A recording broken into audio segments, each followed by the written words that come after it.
Bismillahirrahmanirrahim. Afganistan coğrafyası tarih boyunca birçok işgale maruz kalmıştır. Özellikle Afganistan coğrafyasının stratejik konumu, yeraltı kaynakları, büyük devletlerin orayı istila etmesine ve işgal etmesine sebep olmuştur. İlk olarak İngilizlerin işgaline maruz kalan Afganistan, şanlı bir direnişle İngilizleri kendi topraklarından uzaklaştırmıştır. Yakın tarihimizde yani 1979'da Sovyet Rusya'nın işgaline maruz kalmış ve bu işgal 10 yıl sürmüştür. Bu işgal neticesinde yine Afgan halkı şanlı bir direniş ortaya koymuş ve emperyalist bir güç olan Sovyet Rusya'yı kendi topraklarından kovmuştur. 11 Eylül 2001 saldırısını gerekçe gösteren ABD, NATO ile beraber yine Afganistan'ı işgal etti. 20 yıla yakın süren bu işgal, Afganistan'da binlerce, yüz binlerce insanın ölümüne, milyonlarca insanın kendi topraklarını terk etmesine sebep olmuştur. Yine bu işgal, ülkenin siyasi otoritesini, ekonomik kaynaklarını ciddi anlamda tahrip etmiştir. Hala bu işgalin izlerini devam ettiren Afganistan, 2021 15 Ağustos tarihinde ABD ve NATO üyelerinin Afganistan'dan çekilmek zorunda kalmasından sonra yeni bir sistem inşa etti. Afganistan İslam Emirliği'nin yönetimi ele almasından sonra kendisini çok zorlu bir süreç bekliyordu. Çünkü Sovyet Rusya ve ABD işgalinden yaklaşık 30 yıl süren ve belli aralıklara devam eden bu işgal Afganistan'da çok ciddi anlamda tahribatlara sebep olmuş, halkı yoksullaştırmış, halkı uyuşturucu bağımlısı haline getirmiş ve çok ciddi anlamda sosyal olarak yapının çökmesine sebep olmuştur.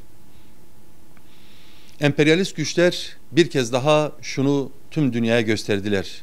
Onların işgal ettiği yerlerde huzurun eseri bile kalmamış ve tamamen yoksullaşan, kendi değerlerinden uzaklaşan ve sömürülen bir halk ortaya çıkarmışlardır. Afganistan'da gözle görülür düzelmeler başlamıştır. Özellikle 7 milyon uyuşturucu bağımlısının olduğu bir Afganistan'ı devralan İslam Emirliği, kurmuş olduğu tedavi merkezleriyle, hastanelerle uyuşturucu bağımlısı gençlerini, yaşlılarını, kadınları tedavi etmiş. Ve şu an Afganistan'da gözle görülebilir bir şekilde bu sorunun çözüldüğü görülmektedir. Yine yoksullaşan bir halk mevcuttu.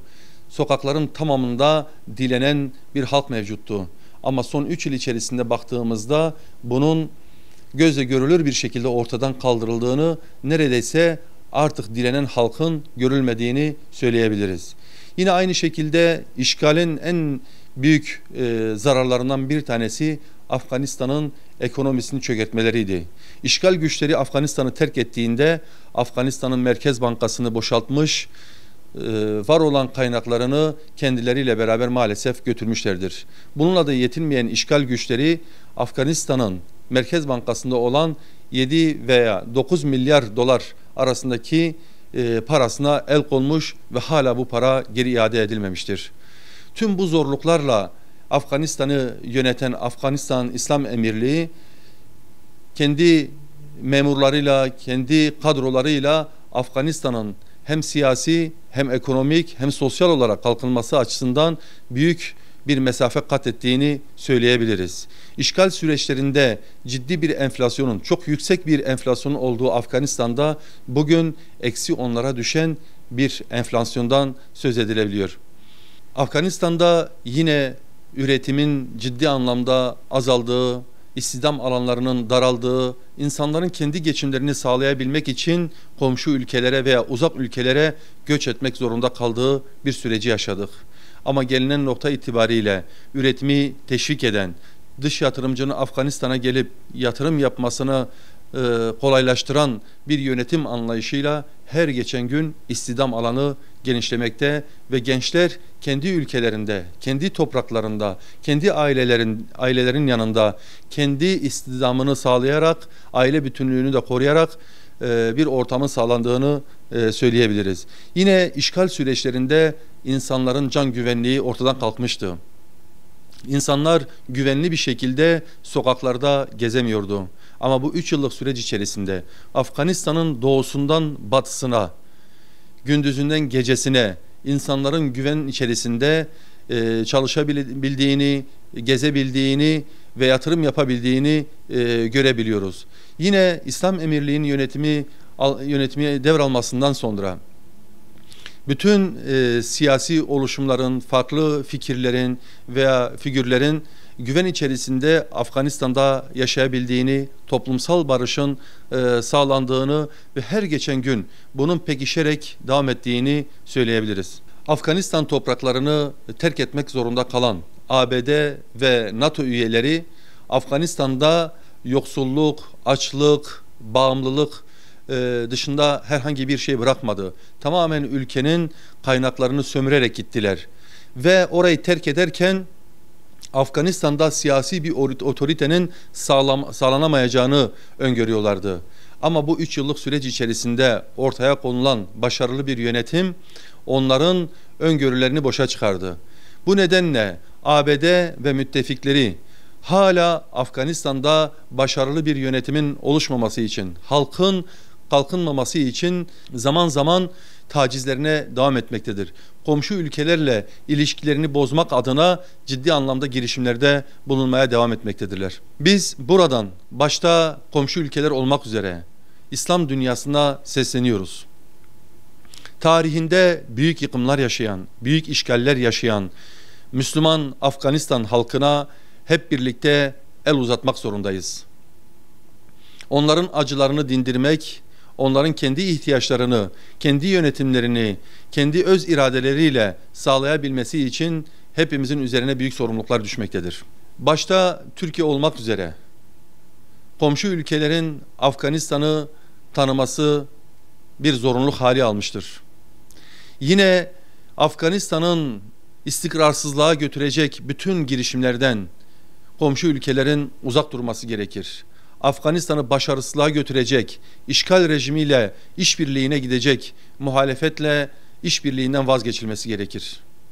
Afganistan'da ekonomik olarak kalkınmanın, açlık sorununun ortadan kaldırılması için ekonomik olarak işbirliğine gidilmesi büyük bir önem arz etmektedir. İşgal gücü ABD Afganistan'dan çekildikten sonra Afganistan'da istikrarsızlığı artırmak adına özellikle Pakistan, İran, Türkiye ve diğer komşu ülkelerde var olan ve savaştan kaçan Afganistanlı göçmelerin tekrar Afganistan'a yönlendirip orada oluşturulmaya çalışan istikrara zarar verildiği bilinmelidir.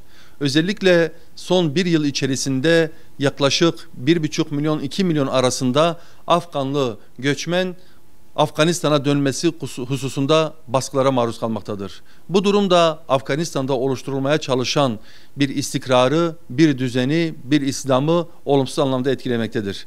Afganistan'ın komşu ülkelerle beraber kalkınmasını sağlayabilmek için ortaya konulacak stratejilerin büyük bir önem arz ettiğini ve bu anlamda komşu ülkelerin de bunu göz önünde bulundurarak Afganistan'ın kalkınmasına katkı sağlamasını bekliyoruz. Afganistan İslam Emirliği ülkenin kalkınması için uluslararası bir diplomasi yürütmektedir. Özellikle komşu ülkelerle ilişkilerini güçlendirmek anlamında karşılıklı büyük elçiler atamaktadır.